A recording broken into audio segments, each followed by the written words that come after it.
takeoff distance for a loaded Mitchell was approximately a half a mile.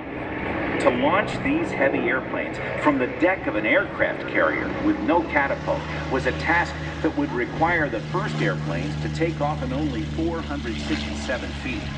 Testing at Eglin Field in Florida required crews to make the takeoff in only 7. Laughed at it. But then, knowing what was at stake, began to take notice. Finally, he said he'd support the lined up. The mission was to bomb Japan. That island country hadn't been attacked on its own soil in over 2,000 years. The Japanese felt that their homeland was invincible.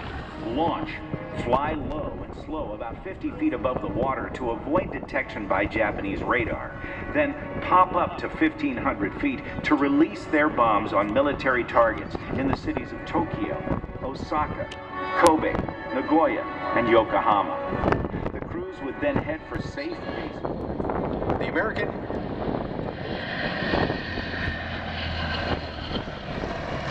and Allied forces were on the offensive in every front of the war by the time 1943 came around.